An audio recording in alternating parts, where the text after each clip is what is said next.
Hi everyone, my name's Ant. I'm the director of the production of Macbeth, and I'm joined today by Chris, who played Macbeth, and by Josie, who played Lady Macbeth.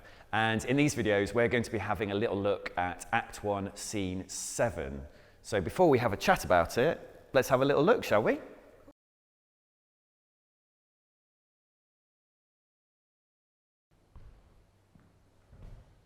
He hath almost supped. Why have you left the chamber? Hath he asked for me? You know not he has. We will proceed no further with this business. He hath honoured me of late, and I have bought golden opinions from all sorts of people which would be worn now in their newest gloss, not cast aside so soon. Was the hope drunk when you dressed yourself?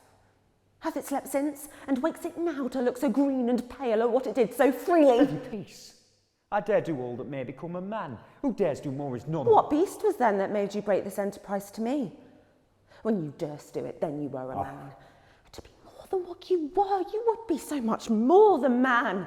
Nor time, nor place did then adhere, and yet you would make both. They've made themselves, and that their fitness now does unmake you. I have given suck, and know how tender 'tis to love the babe that milks me. I would, while it was smiling in my face, have plucked my nipple from its boneless gums and dashed the brains out, had I so sworn as you have done to this. If we should fail. We fail! But screw your courage to the sticking place, and will not fail. Brilliant. So that's Act 1, Scene 7. I think what's important to know about this moment in the play is that Duncan has come into the Macbeth household, so it's a brilliant chance. If you want to kill the king, a better opportunity is never going to present itself. And he is currently in a banquet, held in his honour, and Macbeth has snuck out. Right, he snuck out to get away from that, so he's alone, and Lady Macbeth has come to find him. Can you just maybe explain a little bit about what's going through the characters' heads at this point? Yeah, sure. So when I first came back just before this scene, Lady Macbeth and I talked about this briefly, this potential plan on the basis of the witches to kill Duncan. And then it was a more positive conversation that clearly led to a real consideration of doing it. But now the moment is closer. It really is at hand with Duncan being at this castle. Now that it's a real possibility rather than just a thought, Macbeth is starting to really doubt this course of action. He's left the banquet because he really doesn't know what to do. He's gone through it all in his mind, and just before Lady Macbeth comes in, he has resolved, this is the wrong thing to do. I have no reason to do this except my own ambition. And that's what he's set. Yeah, so Lady Macbeth has just been in the banquet with Duncan and everyone. It's been going well, and she's noticed that Macbeth is not at the table, and Duncan has almost finished dinner. He's about to go up to bed, and it's imperative that she finds him. I think she has an inkling that he may be getting a bit of cold feet about this plan and what's to come, but she's pretty certain that she can just talk him round.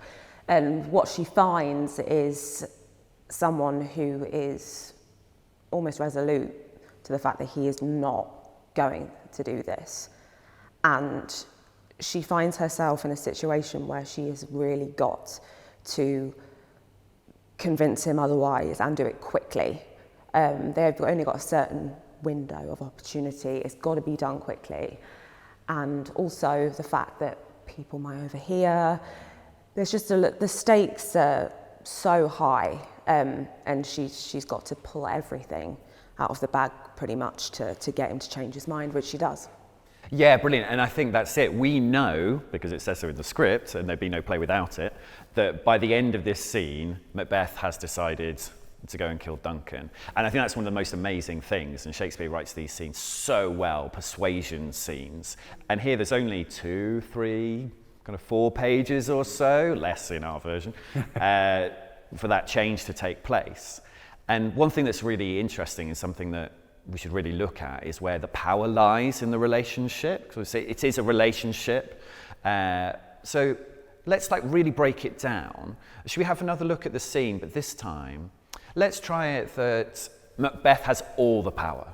Let's see that. So, and you know this. You know that he's the one who calls all the shots. Yeah. And let's see what impact that makes. Great. Oh, let's try it. Let's give it a go.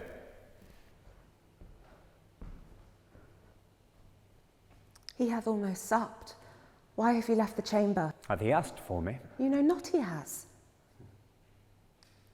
We will proceed no further with this business. He hath honoured me of late, and I have bought golden opinions from all sorts of people, which will be worn now, in their newest gloss, not cast aside so soon. Was the hope drunk when you dressed yourself? Hath it slept since? And wakes it now to look so green and pale at what it did so freely? Prithee, peace. I dare do all that may become a man, who dares do more is none. What beast was then that made you break this enterprise to me? When you durst do it, then you were a man.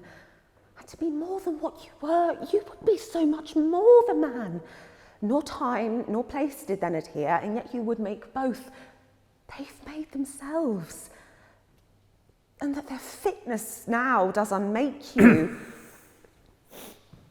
I have given suck, and know how tender 'tis to love the babe that milks me.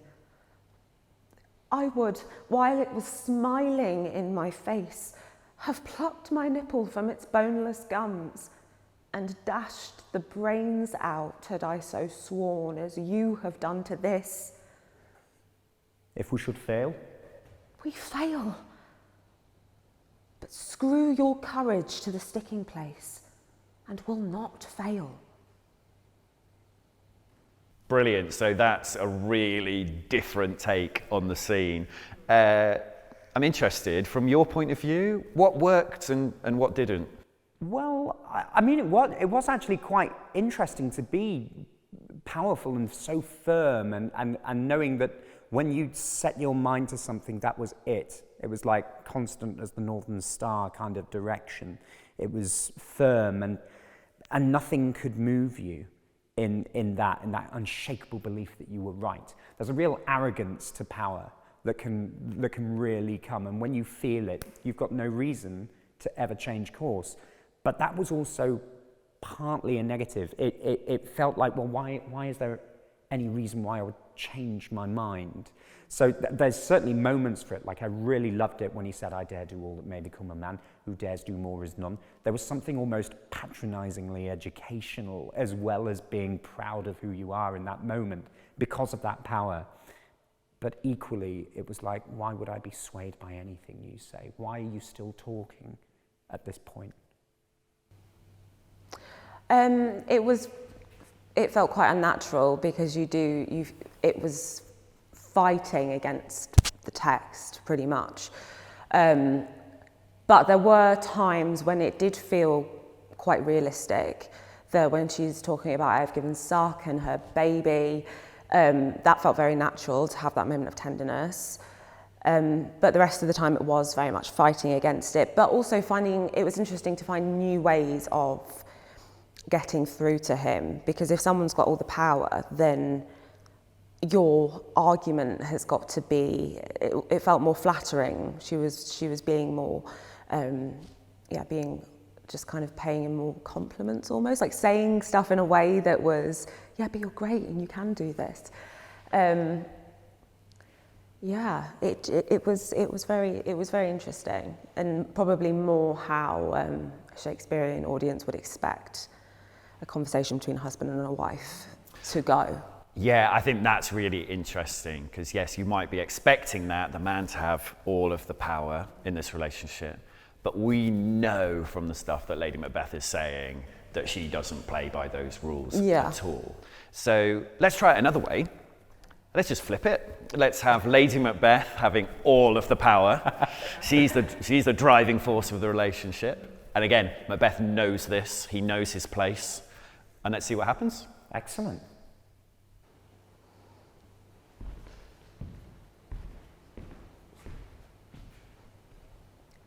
He hath almost supped. Why have you left the chamber? Hath he asked for me? You know not he has. We will proceed no further with this business. He hath honoured me of late, and I have brought golden opinions from all sorts of people, which would be worn now, in their newest gloss, not cast aside so soon. Was the hope drunk wherein you dressed yourself? Has it slept since? And wakes it now to look so green and pale at what it did so freely? Pity peace. I dare do all that may become a man. Who dares do more is none. What beast was then that made you break this enterprise to me? When you durst do it, then you were a man. And to be more than what you were, you would be so much more the man. Nor time nor place did then adhere, and yet you would make both. They have made themselves, and that their fitness now does unmake you. I have given suck, and know how tender 'tis to love the babe that milks me. I would, while it was smiling in my face, have plucked my nipple from its boneless gums and dashed the brains out had I so sworn as you have done to this. If we should fail. We fail. But screw your courage to the sticking place, and we'll not fail. Great. So again, really, completely different this time. Again, what worked, what didn't?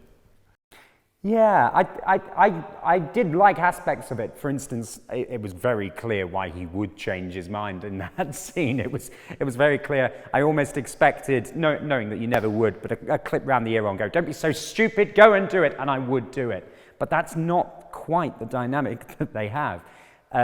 Those moments of weakness are important, and what I really liked was that even when Lady Macbeth came in, I was still, even though I'd kind of said, I have no reason to do this, I still wasn't firmly settled on that. There was still a kind of question about whether I should go through with it. And having that weakness really felt good when she came in. It was like I knew there was trouble because I didn't know what I wanted to do.